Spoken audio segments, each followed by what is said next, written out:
नमस्कार दोस्तों, study point 6 पर आपका स्वागत है। दोस्तों, आज हम जानने वाले हैं भारत की प्रमुख नदियों में से एक और मध्य प्रदेश की दूसरी सबसे बड़ी नदी चंबल नदी के बारे में।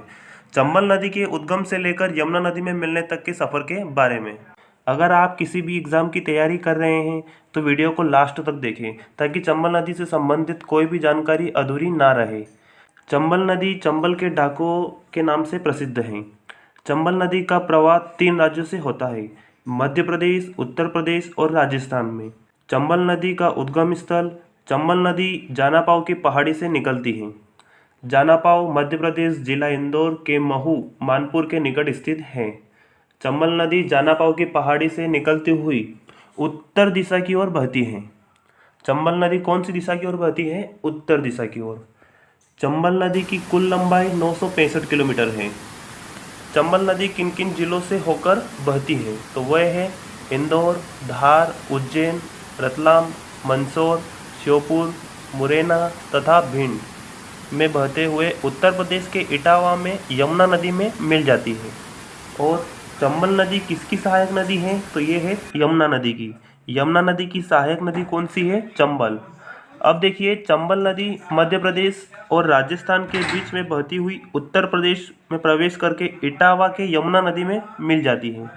अब देखिए, यहाँ से एक और प्रश्न बनता है कि जब चंबल नदी यमुना नदी में मिलती है तो एक मैदान का निर्माण होता है जिसे लश्कर का मैदान कहते हैं।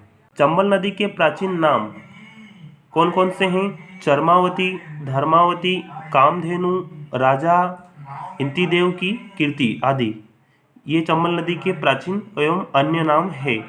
महाभारत में चंबल नदी को पूर्णा भी कहा गया है। चंबल नदी की सहायक नदियाँ क्षिप्रा, कालीसिंध, पार्वती, कूनो, कुंवारी, कुराई, बामनी, मेज तथा बनासा ये चंबल नदी की सहायक नदियाँ है। उसके बाद चंबल नदी में सर्वाधिक मृदा अपरदन मुरैना जिले में होता है, जिससे बड़े बीहड़ों का निर्माण होता है। इन बीहड़ों को डाकू बागियों के छिपने का स्थान भी कहा जाता है। चंबल परियोजना कौन कौन सी परियोजना चंबल नदी पर है? गांधी सागर परियोजना जो 1960 में पूर्ण हुई, राणा प्रताप सागर परियोजना, जवाहर सागर परियोजना, नदी घाटी परियोजना। देखिए, यहाँ से एक प्रश्न MPPSC 2021 की परीक्षा में पूछा गया है कि जवाहर सागर परियोजना किस नदी पर है? तो चंबल नदी पर है। जवाहर सागर परियोजना किस नदी पर है? चंबल नदी पर है। चलिए अब देख लेते हैं कौन कौन से बांध चंबल नदी पर बने हुए हैं। गांधी सागर बांध चंबल नदी पर मध्य प्रदेश के मंदसौर, नीमच जिले में बना हुआ है। जवाहर सागर बांध राजस्थान में चंबल नदी पर बना हुआ है। उसके बाद है महाराणा प्रताप सागर बांध, ये भी राजस्थान में चंबल नदी पर बना हुआ है। चंबल नदी के ये तीनों बांध वेरी इंपॉर्टेंट हैं, गांधी सागर बांध, जवाहर सागर बांध और महाराणा प्रताप सागर बांध। चलिए अब आते हैं चंबल नदी के जलप्रपात। तो पहला आता है पाताल पानी जलप्रपात जो मध्य प्रदेश के इंदौर जिले में है। झाड़ी दाहा जलप्रपात ये भी इंदौर के पास ही है। चुलिया जलप्रपात ये जलप्रपात मध्य प्रदेश के मंदसौर जिले में है जो 18 मीटर ऊंचा है। दोस्तों, मंदसौर जिले में ही सर्वाधिक अफीम का उत्पादन होता है। तो मध्य प्रदेश का सर्वाधिक अफीम उत्पादक जिला कौन सा हो जाएगा? मंदसौर जिला। मंदसौर को रावण की पत्नी मंदोदरी का मायका भी कहा जाता है। चंबल नदी की प्रमुख नहर चंबल नहर। बाईं ओर की नहरें राजस्थान को व दाईं ओर की नहरें मध्य प्रदेश के कृषि प्रदेश को सिंचती हैं। चंबल नहर मध्य प्रदेश के कौन कौन से जिले में है? भिंड, मुरैना, श्योपुर, मंदसौर, नीमच आदि जिलों में है।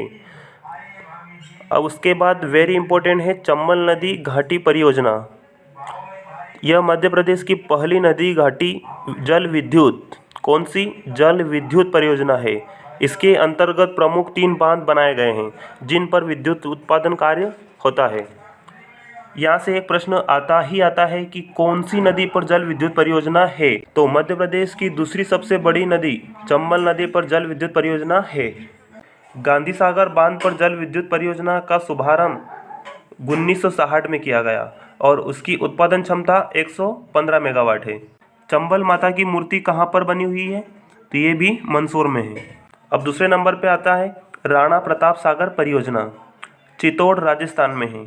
इसका शुभारंभ 1964 में हुआ। विद्युत उत्पादन क्षमता 172 मेगावाट है। जवाहर सागर परियोजना, ये कोटा बैराज के नाम से भी जानी जाती है। ये भी राजस्थान में है। इसका शुभारंभ 1971 में हुआ। विद्युत उत्पादन क्षमता 99 मेगावाट है।